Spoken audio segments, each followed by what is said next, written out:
yaa def lu jar jóg sëriñ Cheikh Sidi Muxtaari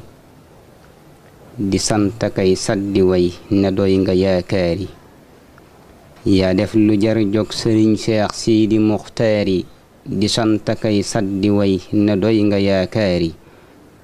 sëriñ bi jaaraama jaajëf saw tagay li nu war yaa def lu ñépp ne askay fii ba gànnaari tuub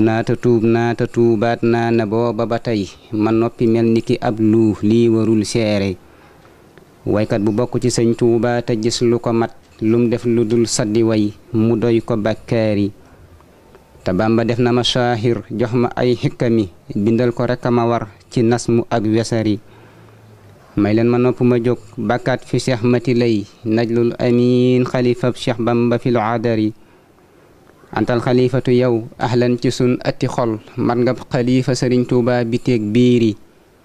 noon naa la woon ba nga egsee xel yi dal nañu tey yaakaar ci yow ndam lu nuy waxtaani fekkeeri yaakaar yi booba ba tey jii bis bu nekk nu gis lu koy dëggal jërëjëf sabkem du luy ñaari jikkoy sëriñ bi nga làmboo aw meloom nga nu woon ci xawlu ak fixlu ji wax dëgg moo leeri siggil nga Bamba sagal ñéppam rusloo ku ko bañ te coowuloo tooñuloo yaa jekk ak defari doo njar ci soow mi dangay mbaanik te deesu la rax boo doon takkaay di wurus mbaa sax nga doon oori yaataan nu tey ku ñu yaakaar Mbàkke tey ku ñu wekk na yàlla may la fanak ak wér te lay xaari jëfal samaam doy na law sas mooy sa tiitaru xol loo wiiri wiiri sëriñ Tuuba di sag ndaari lee tax mu teg la ci toogoom bii te jekk nga ci moomin nga muslim nga tey saadix di jàmbaari أعوذ بالله من الشيطان الرجيم بسم الله الرحمن الرحيم الحمد لله رب العالمين الرحمن الرحيم مالك يوم الدين إياك نعبد وإياك نستعين اهدنا الصراط المستقيم صراط الذين أنعمت عليهم غير المغضوب عليهم ولا الضالين آمين بسم الله الرحمن الرحيم قل هو الله أحد الله الصمد لم يلد ولم يولد ولم يكن له كفوا أحد بسم الله الرحمن الرحيم قل أعوذ برب الفلق من شر ما خلق ومن شر غاسق إذا وقب ومن شر النفاثات في العقد ومن شر حاسد إذا حسد بسم الله الرحمن الرحيم قل أعوذ برب الناس ملك الناس إله الناس من شر الوسواس الخناس الذي يوسوس في صدور الناس من الجنة والناس بسم الله الرحمن الرحيم صدق الله العظيم وبلغ رسوله النبي المصطفى الكريم ونحن على ما قال ربنا ومولانا من الشاهدين اللهم ارحمنا بالقرآن الكريم وانفعنا بالآيات والذكر الحكيم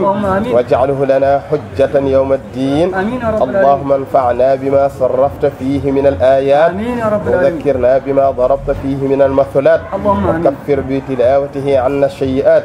إنك مجيب الدعوات اللهم تقبل منا ختم القرآن وتجاوز عنا ما كان في تلاوته من سهو أو نسيان أو تحريف أو تقديم أو تأخير أو زيادة أو نقصان أو تأويل على غير ما أنزلته أو تعجيل عند تلاوته أو كسل أو ضيق لسان أو خوف بغير وقف أو إضغام بغير مضغم أو إظهار بغير بيان فاكتبه منا على التمام والكمال والمهذب من كل الألحان وارزقنا فضل من قرأه مؤديا حقه مع الأعضاء والقلب واللسان وهب لنا به الخير والسعادة والبشارة والأمان ولا تختم لنا بالشر والضلالة والطغيان ونبهنا قبل المنايا من نوم الغفلة والكسلان وأمنا من عذاب القبر ومن سؤال منكر ونكير ومن أكل الديدان وبيض وجوهنا يوم البعث واعتق رقابنا من النيران من كتابنا ويسر حسابنا وسخر ميزاننا بالحسنات وثبت أقدامنا على الصراط واسكننا وسط الجنان وارزقنا جوار سيدنا محمد عليه الصلاة والسلام وأكرمنا بلقائك يا ديان اللهم اجعل القرآن العظيم ربيع قلوبنا وابتلاء أحزاننا وذهاب غمومنا وقائدنا وسائقنا إلى الجنة النعيم اللهم اجعله أنيسنا في الوحشة ومصاحبنا في الوحدة ومصباحنا في الظلمة وظليلنا في الحيرة ومنقذنا من فتنة وعصمنا به من من الزيق والأهواء وكيد الأعضاء يا رحمن يا رحيم. اللهم اختم بسعادة آجالنا وحقق بالزيادة آمالنا واقرن بالعافية غدونا وآسالنا واجعل إلى رحمتك مسيرنا ومآلنا واصبب سجال عفوك على ذنوبنا ومن علينا بالستر عيوبنا. اللهم اجعل تقواك زادنا وثقة بك زخرنا واعتقادنا وعمن من الجوع والخوف بلادنا وسائر بلاد المسلمين يا رب العالمين. اللهم بلغ ثواب ما قرأناه ونور ما تلوناه بروح سيدنا ونبينا محمد عليه الصلاة والسلام ولأرواح آبائه وأمهاته وأزواجه وذرياته وأصحابه رضوان الله تعالى عليهم أجمعين ولأرواح آبائنا وأمهاتنا ومشايخنا عامة ولروح شيخنا ووسيلتنا إلى ربنا أحمد بن محمد بن حبيب الله قادم الرسول وإلى روح سبته في أحمد سيد المختار ولأرواح جميع المسلمين والمسلمات. بسم الله الرحمن الرحيم. الحمد لله رب العالمين الرحمن الرحيم مالك يوم الدين. إياك نعبد وإياك نستعين اهدنا الصراط المستقيم صراط الذين أنعمت عليهم غير المغضوب عليهم ولا الضالين. بسم الله الرحمن الرحيم. ألف لام ميم ذلك الكتاب لا ريب فيه هدى للمتقين الذين يؤمنون بالغيب ويقيمون الصلاة ومما رزقناهم ينفقون والذين يؤمنون بما أنزل إليك وما أنزل من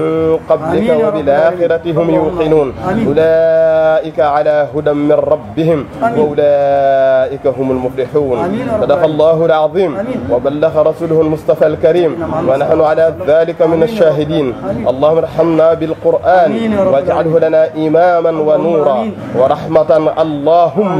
ذكرنا منه ما نسينا وعلمنا منه ما جهلنا ورزقنا تلاوته آناء الليل وأطراف النهار واجعله لنا حجة يا رب العالمين. اللهم تقبل منا إنك أنت السميع العليم واغفر لنا إنك أنت الغفور الرحيم. اللهم بلغ ثواب ما قرأناه وبركة ما طلوناه هدية واصلة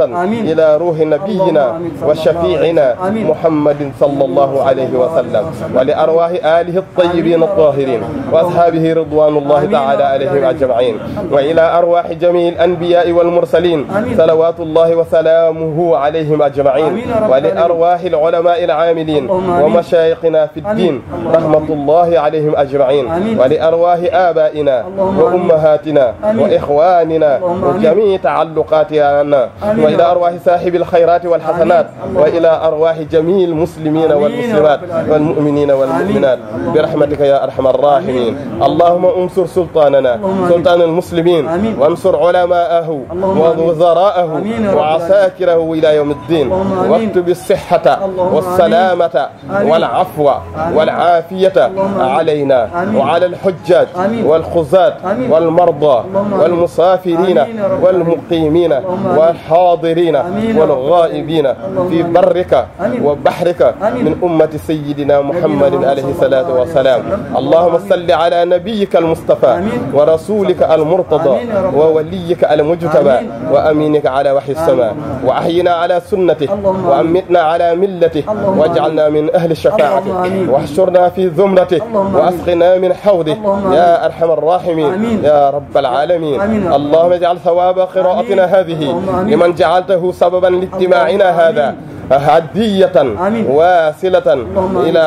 إلى روحه إلى روح الشيخ سيدي المختار. اللهم آته بالقرآن في قبره الصحة الواسعة والحجة البالغة والقول الثابت والنور المستبين في اللحد المظلم وجاف الأرض عن جنبيه وارحمه واغفر له ولوالديه يا ذا الجلال والإكرام يا أرحم الراحمين يا رب العالمين. اللهم آته بالقرآن الأمن يوم الفزع الأكبر والرقاء عند السدة وتثقيل الميزان عند الخفة وتيسير الحساب عند الحسرة والورود إلى الرحمة والمغفرة يا أرحم الراحمين يا رب العالمين. اللهم ما آتاك به من حسنة فتقبلها وما آتاك به من سيئة فتجاوز عنها بفضلك وكرمك وجودك يا أرحم الراحمين يا رب العالمين. اللهم اجعل ثواب ما قرأناه وبركة ما تلوناه من كتابك العزيز هدية واسلة ورحمة متصلة